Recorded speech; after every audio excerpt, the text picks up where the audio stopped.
할렐루야! 성경 통독 챌린지 7주 차입니다. 이번 한 주간은 민수기의 말씀을 함께 보겠습니다. 민수기의 말씀은 세 가지를 중심으로 보시면 좋을 것 같습니다. 첫 번째, 이스라엘 백성의 모습입니다. 하나님과 언약을 맺지만 여전히 노예 근성을 버리지 못하고 순종하지 못하는 이스라엘 백성의 모습을 살펴보아야 합니다. 두 번째, 하나님이 세운 지도자 모세의 모습입니다.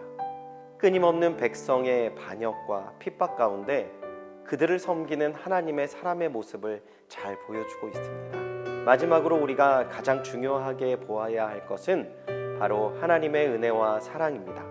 하나님은 언약에 신실하시며 불의한 백성을 포기하지 않으시고 끝까지 인도하시며 함께 하시는 분임을 민수기를 통해 알 수 있습니다.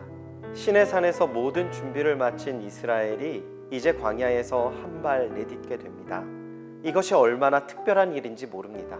얼마 전까지 애굽의 노예로 아무것도 할 수 없었던 이스라엘이 하나님의 군대로서 이스라엘 하나님을 대표해서 싸우며 약속의 땅으로 한 걸음 한 걸음 내딛는 새로운 이스라엘의 모습으로 거듭난 것이죠.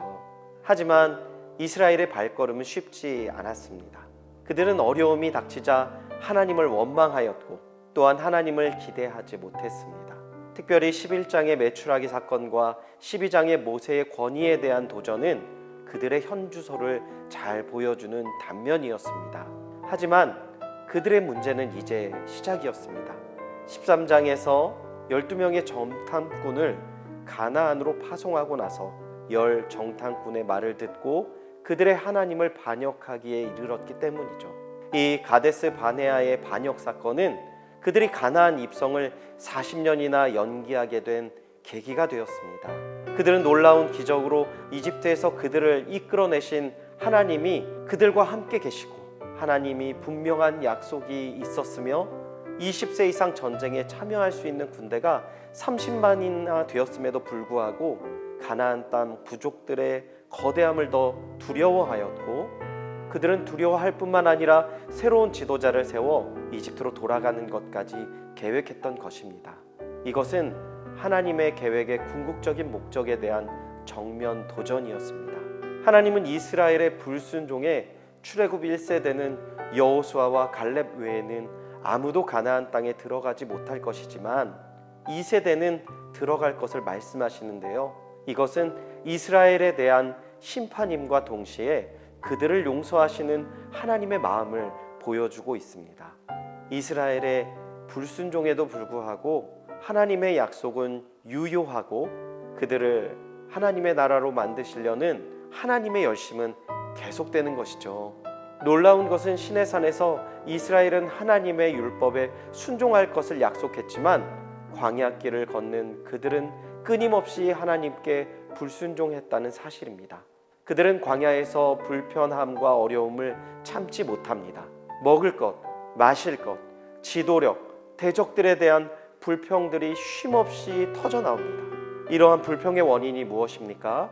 바로 이스라엘의 참된 왕이신 하나님과 그분이 세우신 지도자 모세에 대한 불신에서 비롯된 것이죠. 놀라운 것은요, 끊임없는 불평을 토해내는 이스라엘의 모습과 대조적으로 그들을 이끄는 모세의 겸손한 지도력이었습니다. 자신의 생명보다 백성을 구원하기 위해서 중보기도 하는 모세의 온유함은 이 세상 모든 지도자들에게 볼 수 없는 하나님 나라의 지도자의 모습을 잘 보여줍니다. 이제 20장부터 36장까지 가데스에서 모압으로 이동하는 이스라엘의 모습을 보여주는데요. 민수기의 내용을 통해 우리는 분명히 알 수 있습니다. 이스라엘의 광야 40년의 기간은 하나님 나라 백성에 꼭 필요한 시간이 아니었다는 것입니다. 하나님은 이스라엘을 시험하기 위해서 일부러 그 기간을 주시지 않았습니다. 그 기간은 이스라엘의 불순종에 대한 하나님의 심판의 기간이었던 것이죠. 그 시간은 많은 결핍과 질병과 위협이 끊이지 않는 시간이었습니다. 이스라엘에게 매우 고통스럽고 힘든 시간이었습니다. 그들은 그러한 일을 자초하였지만 여전히 하나님을 원망하였고 또 유혹에 넘어지기도 했습니다. 그럼에도 불구하고 놀라운 것은 하나님은 이스라엘을 약속의 땅으로 인도하시는 일을 결코 포기하지 않으셨다는 것입니다. 정면으로 하나님의 뜻을 어긴 출애굽 1세대들에게도 용서와 교제의 문을 닫지 않으셨고 의식주 공급과 율법을 통한 교육도 중단하지 않으셨다라는 것이죠. 그리고 출애굽 2세대에는 그들을 보호하실 뿐만 아니라 말씀으로 말미암아 승리를 경험케 하시는 하나님의 놀라운 인도하심을 볼 수 있습니다. 이것은 이스라엘의 능력이나 신실함이 아닌 용서하시고 인내하시는 하나님의 은혜와 언약을 지키시는 하나님의 신실하심이 결국은 이스라엘을 약속의 땅으로 인도하실 것임을 잘 보여주는 것이죠. 광야 40년 동안 이스라엘 백성은 온갖 시험과 환난 가운데서 철저하게 하나님을 신뢰하는 법을 배운 것입니다. 민수기는 광야에서 이스라엘의 실패와 끝까지 약속을 지키시는 하나님의 신실하심을 대조적으로 보여주는 책입니다. 우리의 믿음의 여정도 마찬가지입니다. 내 중심으로 믿음의 길을 나아간다는 것은 실패의 길을 간다는 것과 같습니다. 오직 하나님 중심으로 하나님에 대한 믿음으로만 나아갈 때 승리하며 나아갈 수 있습니다. 우리는 수많은 어려움을 만날 때에도 우리와 동행하시는 성령님을 의지하여 지혜를 구하며 주님을 더욱 의지해야 합니다.